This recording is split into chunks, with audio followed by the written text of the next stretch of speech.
Guwahati press ক্লাবৰ নিৰ্বাচন আছিল আৰু নিৰ্বাচন ইতিমধ্যে সমাপ্ত হৈ গ'ল আৰু ফলাফলো ঘোষণা কৰিলে আৰু আজিহে ভাবিলোঁ মই ভিডিঅ'কেইটা আপলোড দিওঁ বুলি। যথেষ্ট এইকেইদিন ইটো সিটোকে ব্যস্ত হৈ আছিলোঁ, যাৰ বাবে মই ভিডিঅ' দিয়া হোৱা নাছিলে।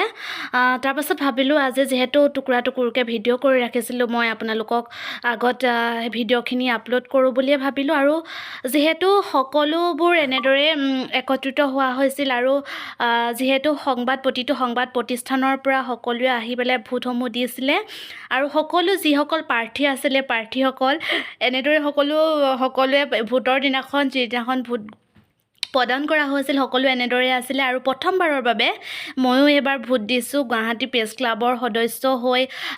প্ৰথমবাৰৰ বাবে এনেদৰে ভোট দি নিজেও সুখী অনুভৱ কৰিছোঁ আৰু এক নতুন অভিজ্ঞতা।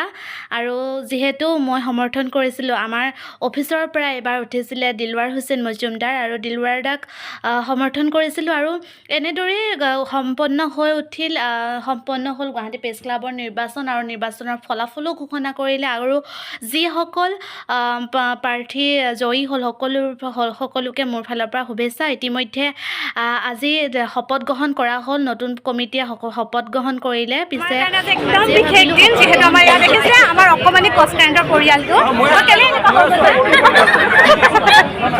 আৰু যথেষ্ট ভাল লাগিছে, যিহেতু আমাৰ এয়া মৰমৰ দিলৱাৰ দা আৰু নহয় ভিডিঅ' বনাইছোঁ আমাৰ upload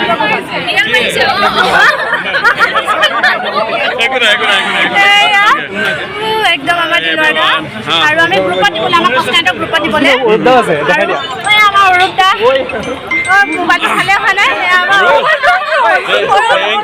Thank you so much. It's a great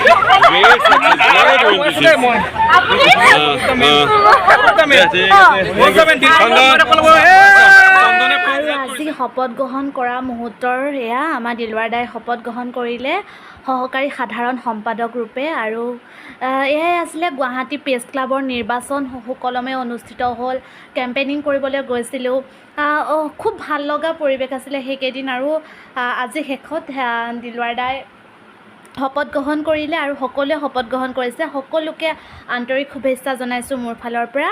আৰু ভাল লাগিল আৰু ময়ো নতুন এটা অভিজ্ঞতা লাভ কৰিলোঁ। গুৱাহাটী প্ৰেছ ক্লাবৰ নিৰ্বাচননো কেনেকৈ হয় আৰু ভলেণ্টিয়াৰ হিচাপেও আছিলোঁ। খুব ভাল লগা পৰিৱেশ আৰু মনত পৰি গৈছিল স্কুল কলেজ ইউনিভাৰ্চিটিৰ কলেজৰ ইলেকশ্যনৰ সময়বোৰলৈ মনত পৰি গৈছিলে। আৰু সকলো ভালে থাকক আৰু মোৰ যদি এই ভিডিঅ'টো ভাল লাগিলে লাইক কমেণ্ট শ্বেয়াৰ ছাবস্ক্ৰাইব কৰিবলৈ নাপাহৰিব। Bye bye.